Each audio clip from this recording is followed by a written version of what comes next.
우리는 한평생을 살아오며 우리는 얼마나 애써왔을까요? 자식을 위해, 가족을 위해, 사람들의 기대에 부응하려고, 세상에 뒤처지지 않으려고 그렇게 정신없이 달려왔습니다.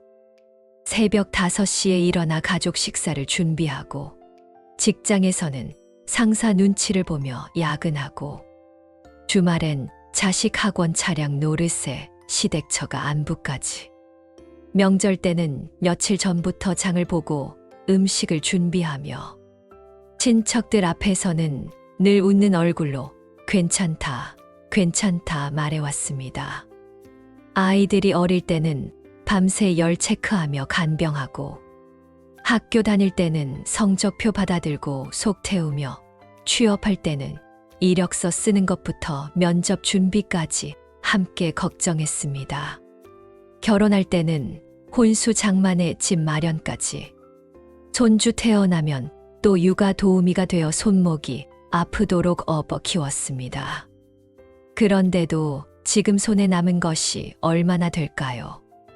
몸은 여기저기 아프고 마음은 깊이 지쳐있고, 머릿속엔 온갖 생각들로 복잡하고 정작 위로받을 곳은 드물기만 합니다. 문득 거울을 보면 언제 이렇게 늙었나 싶고, 아침에 일어나면 오늘도 또 무엇을 해야 하나 하는 무거운 마음부터 앞섭니다.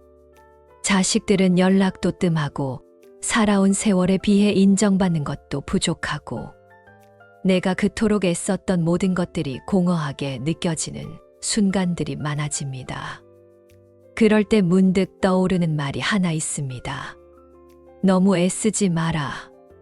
이 말은 단순한 위로가 아닙니다. 부처님께서도 말씀하셨습니다. 집착에서 벗어나면 괴로움도 사라진다. 그리고 그 집착의 가장 밑바탕에는 우리가 애써야 한다는 강박이 자리 잡고 있습니다. 우리는 왜 이렇게 살았을까요? 누가 시켜서도 아니고 법으로 정해진 것도 아닌데 왜 평생을 그렇게 애쓰며 살아왔을까요? 그리고 그 애씀의 끝에서 우리가 얻은 것은 무엇일까요? 만족감, 성취감, 아니면 더 깊은 허무함일까요? 어쩌면 우리는 지금까지 살아온 방식을 한 번쯤 점검해 볼 필요가 있을지도 모릅니다. 그토록 애쓰며 살았는데도 마음이 편하지 않다면 뭔가 잘못된 것은 아닐까요? 부처님의 가르침을 통해 이제는 다른 방식으로 살아도 되지 않을까요? 왜 우리는 그렇게 애쓰며 살아왔을까? 어릴 땐 부모 말에 애썼고, 청년 땐 직장과 세상 눈치에 애썼고, 결혼하면 자식 교육에, 시댁 처가에 애썼고, 늙어서는 또 건강을 지키고 자식에게 민폐되지 않으려고 애쓰며 삽니다. 생각해 보세요. 어릴 때부터 우리에게는 늘 해야 할 것들이 주어졌습니다. 공부 잘해야 하고, 착한 아이여야 하고, 부모 말씀 잘 들어야 하고, 친구들과 잘 지내야 하고, 그 모든 것들이 우리를 올가매는 보이지 않는 족쇄였는지도 모릅니다. 학교에 들어가면 성적으로 평가받고, 취업하면 능력으로 판단받고, 결혼하면 가정을 꾸리는 솜씨로 비교당하고, 자식 키우면 자식 성적과 진로로 또 평가받습니다. 언제나 우리는 누군가의 기준에 맞춰 살아야 했고, 그 기준에 못 미치면 노력이 부족하다는 말을 들어야 했습니다. 특히 우리 세대는 더욱 그랬습니다. 먹고 살기 힘들던 시절을 보냈기 때문에 열심히 살아야 성공한다. 참고, 견뎌야 좋은 날이 온다는 말을 당연하게 받아들였습니다. 부모님들도 그렇게 살아오셨고, 주변 사람들도 모두 그렇게 살았으니까요. 하지만 가만히 보면 평생을 누군가를 위해 애쓰며 살아온 셈입니다. 부모를 위해, 자식을 위해, 남편을 위해, 아내를 위해, 직장을 위해, 세상을 위해, 정작 나를 위해서는 언제 살았을까요? 그런데도 사람들은 말합니다. 당신이 부족해서 그래. 더 노력했어야지. 아직도 안 됐어. 마치 우리가 게으름을 피운 것처럼, 최선을 다하지 않은 것처럼 말입니다. 이제는 말하고 싶습니다. 나는 내 목 이상으로 충분히 애썼고, 더는 그 누구에게도 증명하지 않아도 된다고. 우리가 애쓰며 살아온 이유를 깊이 돌이켜보면 근본에는 깊은 두려움이 있었습니다. 사랑받지 못할까봐, 버림받을까봐, 외로워질까봐, 인정받지 못할까봐. 그래서 끊임없이 자신을 증명하려 했고, 남들의 인정을 구하며 살았습니다. 어머니들은 자식이 다른 집 아이보다 뒤처질까봐 밤잠을 설치며 학원을 알아보고, 아버지들은 가족을 제대로 부양하지 못할까봐 몸이 아파도 일터에 나갔습니다. 며느리는 시댁에서 미움받을까봐 눈치를 보며 살고, 아들은 부모님 기대에 어긋날까봐 하고 싶은 일도 포기했습니다. 그 모든 애씀의 바탕에는 사랑받고 싶다, 인정받고 싶다, 소중한 사람이 되고 싶다는 간절한 마음이 있었습니다. 그런데 그 애씀의 끝에서 우리가 얻은 것은 무엇인가요? 만족, 행복, 아니면 더 깊은 허무함일까요? 부처님께서는 이런 우리의 마음을 이미 다 아셨습니다. 그래서 말씀하셨습니다. 모든 고통은 원하는 마음에서 나온다. 우리가 무언가를 얻으려고, 누군가에게 인정받으려고 애쓰는 그 마음 자체가 괴로움의 시작이라는 뜻입니다. 우리는 사랑받기 위해 애썼지만 그 애씀이 때로는 상대를 부담스럽게 했고, 인정받기 위해 노력했지만 그 노력이 때로는 자신을 지치게 했습니다. 행복해지려고 애썼지만 그 애씀 자체가 불행의 원인이 되기도 했습니다. 부처님께서 말씀하신 애씀의 무게, 부처님은 세상 고통의 근원을 집착이라 하셨습니다. 그리고 그 집착은 애씀과 연결되어 있습니다. 무언가를 이루어야만 한다는 생각, 누군가에게 인정받아야만 한다는 생각, 사랑받고 존중받기 위해 내가 더 노력해야 한다는 착각. 하지만 그 모든 생각은 괴로움의 시작일 뿐입니다. 부처님은 말씀하셨습니다. 있는 그대로의 나를 바라보라. 있는 그대로를 인정할 때 마음이 편해진다. 너무 애쓰지 않아도 됩니다. 누군가의 기대를 만족시키지 않아도 괜찮습니다. 당신은 그 자체로 충분합니다. 부처님의 가르침 중에 사성제 쓰선디라는 것이 있습니다. 인생의 고통과 그 해결책을 설명한 가르침인데, 이를 통해 우리의 애씀이 왜 괴로움을 가져오는지 알 수 있습니다. 첫 번째는 고성제 고선디, 삶은 본래 고통이라는 것입니다. 이 말이 절망적으로 들릴 수 있지만 사실은 해방의 시작입니다. 우리가 애써서 모든 고통을 없앨 수 있다고 믿는 것 자체가 착각이라는 뜻이니까요. 늙음, 병듦, 죽음, 사랑하는 사람과의 이별, 싫어하는 사람과의 만남, 원하는 것을 얻지 못함, 얻은 것을 잃어버림. 이 모든 것들이 인생의 자연스러운 부분입니다. 우리는 지금까지 이런 고통들을 피하거나 극복하기 위해 애써왔습니다. 아프지 않으려고, 헤어지지 않으려고, 실패하지 않으려고, 잃지 않으려고. 하지만 부처님께서는 말씀하십니다. 그런 노력 자체가 더 큰 고통을 만든다고. 두 번째는 집성제지선디, 고통의 원인은 집착과 탐욕이라는 것입니다. 우리가 무언가를 얻으려 하고, 잃지 않으려 하고, 더 나아지려 하는 그 마음이 괴로움을 만든다는 뜻입니다. 바로 우리가 평생 해온 애씀의 정체가 여기에 있습니다. 자식이 잘 되기를 바라는 마음, 남편이 나를 사랑해 주기를 바라는 마음, 사람들이 나를 인정해 주기를 바라는 마음, 건강하게 살고 싶은 마음, 경제적으로 안정되고 싶은 마음, 이 모든 바람들이 사실은 집착입니다. 그리고 그 집착이 우리를 괴롭힙니다. 세 번째는 멸성재 썬디, 집착을 없애면 고통도 사라진다는 것입니다. 애쓰지 않으면 괴롭지도 않다는 뜻입니다. 자식이 연락하지 않아도 괜찮고, 사람들이 알아주지 않아도 괜찮고, 늙고 아픈 것도 자연스럽게 받아들일 수 있다는 뜻입니다. 네 번째는 도성재다오 썬디, 집착에서 벗어나는 올바른 길이 있다는 것입니다. 그 길이 바로 팔정도 바전다오인데 그 핵심은 중도종다오입니다.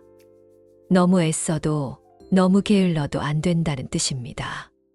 적당히 노력하되 결과에 집착하지 않는 것, 최선을 다하되 안 되면 받아들이는 것. 부처님께서는 또한 연기법 웬치파를 통해 우리의 애씀이 왜 헛된지 설명하셨습니다.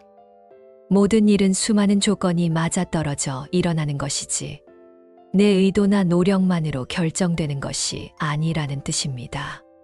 자식이 잘 되는 것도, 사업이 성공하는 것도, 건강을 유지하는 것도 모두 여러 조건들이 복합적으로 작용한 결과입니다. 내가 아무리 애써도 안 될 때는 안 되고 별로 애쓰지 않아도 될 때는 됩니다. 그렇다고 아무것도 하지 말라는 뜻이 아니라 결과에 너무 매달리지 말라는 뜻입니다. 부처님께서는 이런 깨달음을 얻으신 후 첫 번째 설법에서 이렇게 말씀하셨습니다. 나는 더 이상 무엇도 이루려 하지 않는다. 이루려 하는 마음이 없어지니 괴로움도 사라졌다. 이것이 바로 우리가 배워야 할 지혜입니다. 애쓰지 않는다고 해서 아무것도 안 하는 것이 아니라 애씀에 대한 집착을 놓는 것입니다. 결과에 대한 기대를 놓는 것입니다. 그러면 오히려 일이 더 잘 풀리고 마음도 편해집니다. 자식을 위해 애쓴 당신에게 자식 키워보니 알겠지요. 입에 넣어줘야 삼키고 등 떠밀어줘야 움직이며 평생 끌고 다녀야 겨우 자기 길 찾아가는 게 사람입니다. 우리는 자식 앞에서 모든 것을 내어줬습니다. 몸도 마음도 돈도. 그런데 어느 날 자식이 연락도 끊고 찾아오지도 않고 심지어 말 한마디에 상처 주고 떠날 때 그제야 묻게 됩니다. 내가 이렇게까지 애쓸 필요가 있었나? 부처님은 자식에 대한 집착도 내려놓으라 하셨습니다. 자식은 내 것이 아닙니다. 다만 인연 따라 스쳐 지나가는 존재일 뿐입니다. 자식도 남편도 아내도 결국은 인연일 뿐이다. 인연이 다하면 흩어지니 너무 마음을 쏟지 마라. 이제는 놓아야 합니다. 내가 그토록 애쓴 사랑이 더는 나를 아프게 하지 않도록. 자식을 키우며 우리는 얼마나 많은 밤을 새웠습니까? 아플 때 간병하고 공부 안 한다고 속 태우고 친구 관계에 상처받으면 같이 아파하고 진로 문제로 고민하면 밤잠 못 이루며 해결책을 찾으려 했습니다. 그런데 어느 순간 자식들은 말합니다. 왜 그렇게 간섭해요? 제 인생은 제가 알아서 해요. 그럴 때 드는 허무함이란 내가 이렇게 애쓴 게 다 무엇이었나 싶습니다. 하지만 부처님의 관점에서 보면 그 애씀 자체가 집착이었을 수 있습니다. 자식을 사랑한다는 명분으로 실은 내 마음의 불안을 달래려 했던 것은 아니었을까요? 부처님께서는 말씀하셨습니다. 진정한 사랑은 집착하지 않는 것이다.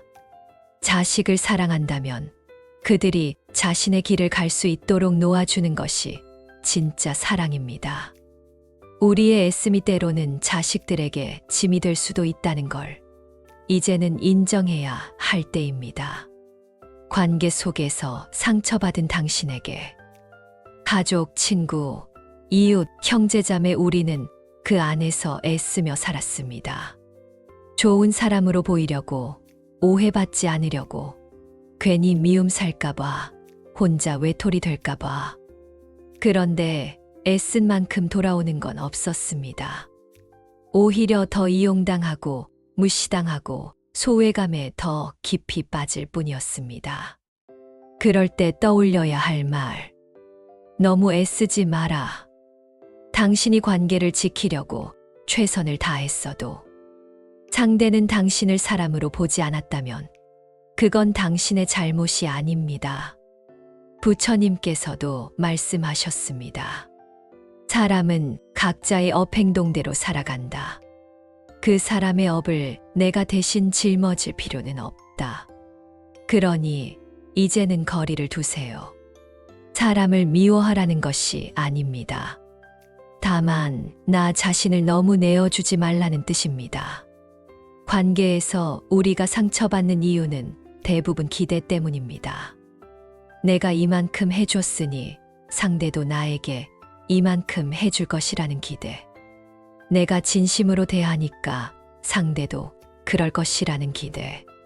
하지만 세상은 그렇게 돌아가지 않습니다. 부처님께서는 이를 연기법 웬 치파으로 설명하셨습니다.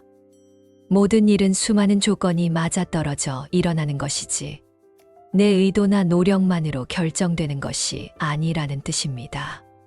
상대방의 반응도 그 사람의 과거 경험, 현재 상황, 성격, 가치관 등 수많은 조건에 의해 결정됩니다. 내가 아무리 잘해도 상대가 그걸 알아주지 않을 수 있고, 그건 자연스러운 일입니다. 그러니 관계에서도 애쓰지 마세요. 진심을 다했는데 상대가 알아주지 않는다면 그건 인연이 아직 무르익지 않았거나 이미 끝난 인연일 수 있습니다. 억지로 붙들려 하면 서로만 상처받을 뿐입니다. 당신이 먼저 편안해져야 합니다. 세상은 말합니다. 열심히 살아야 성공한다고.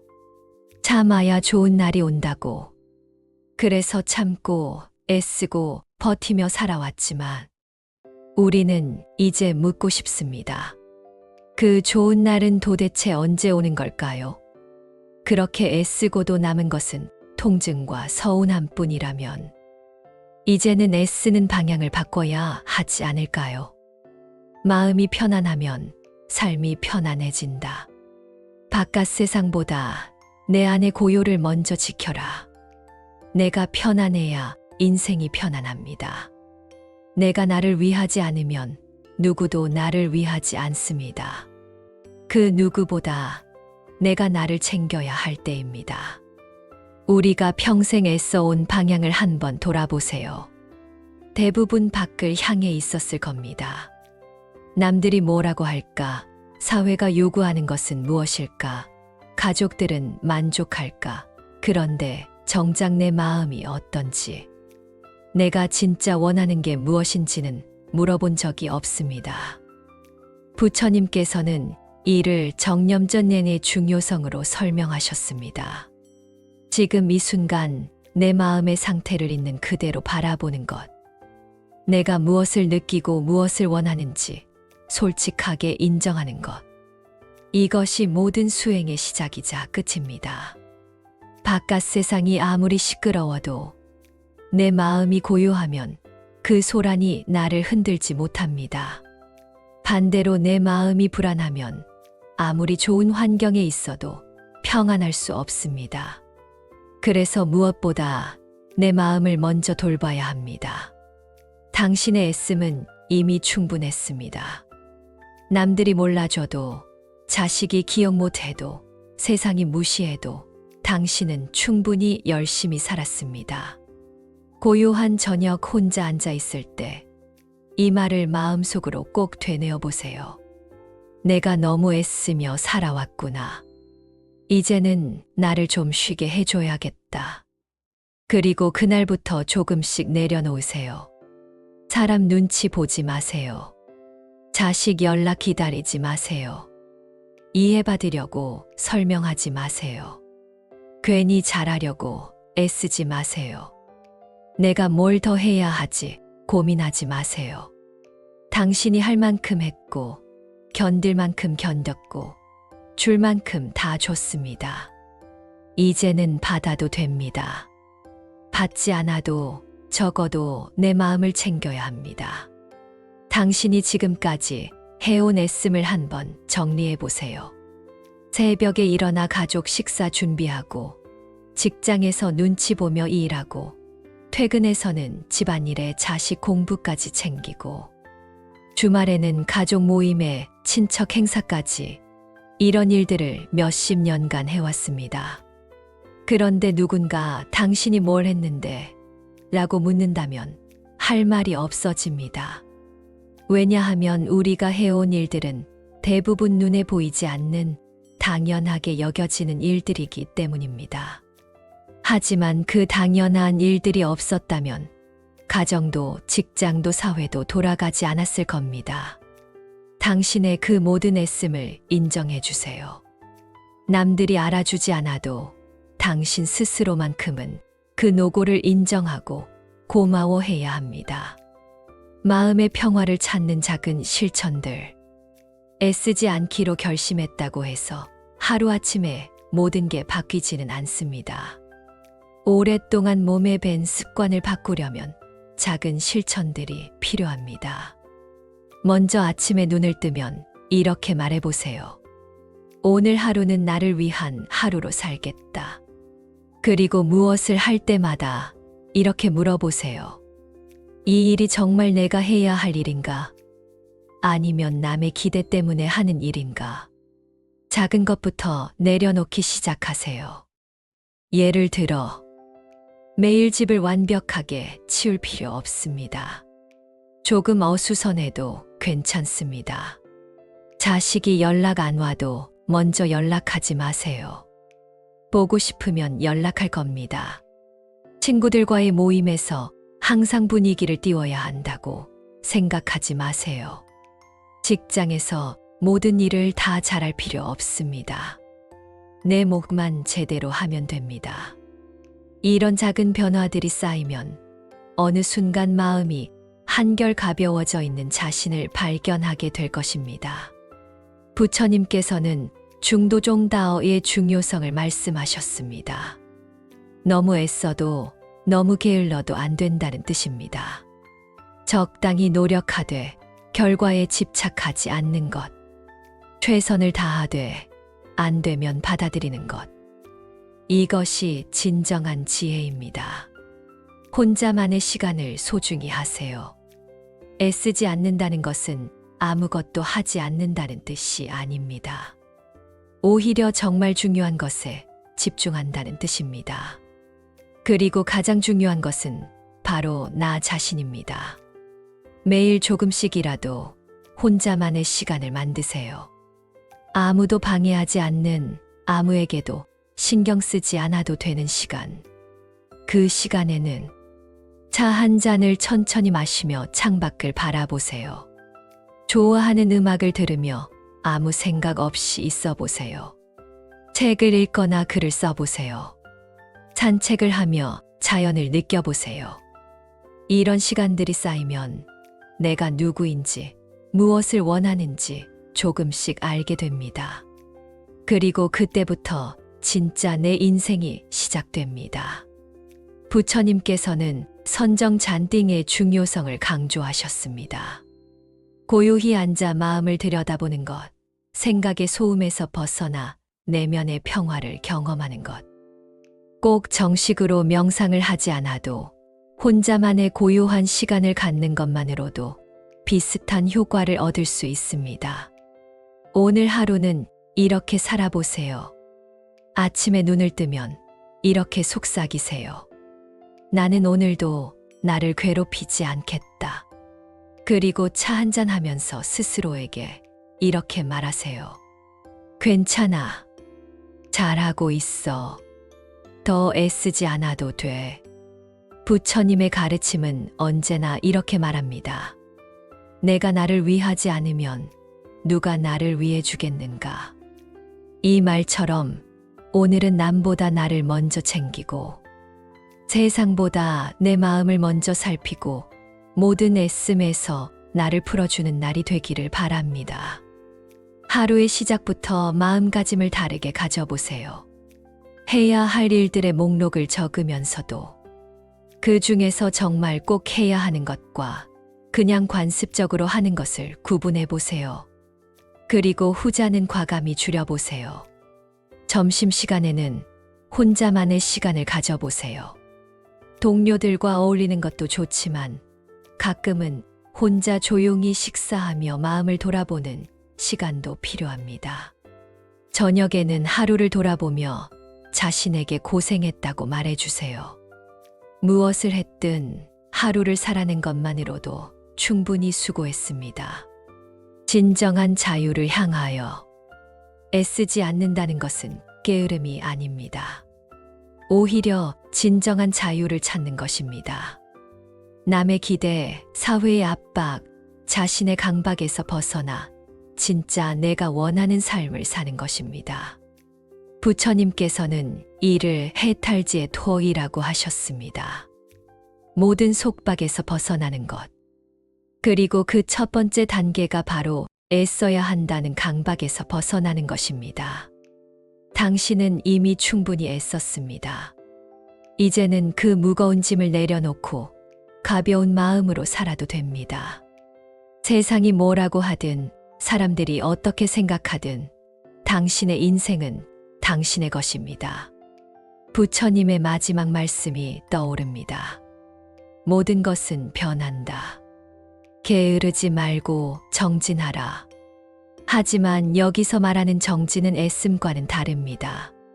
집착 없이 최선을 다하되 결과에 매달리지 않는 것. 노력하되 그 노력 자체의 기쁨을 찾는 것.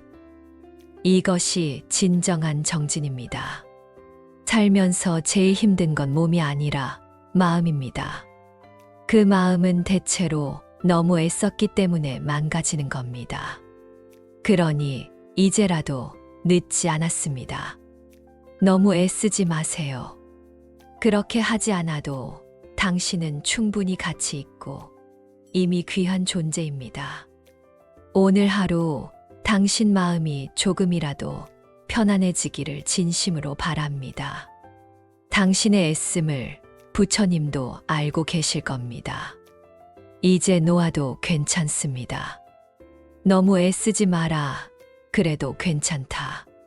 그 한마디가 당신을 살릴 것입니다. 인생의 황혼에서 돌아보면 우리가 그토록 애썼던 많은 일들이 사실은 그리 중요하지 않았다는 걸 깨닫게 됩니다. 정말 중요한 것은 마음의 평화, 가족과의 따뜻한 시간, 자연의 아름다움을 느끼는 순간들이었습니다. 부처님께서는 말씀하셨습니다. 과거는 이미 갔고 미래는 아직 오지 않았다. 오직 지금 이 순간만이 진실이다. 그러니 지금 이 순간 당신의 마음이 편안하다면 그것으로 충분합니다. 더 이상 애쓰지 마세요. 당신은 이미 충분히 아름다운 사람입니다.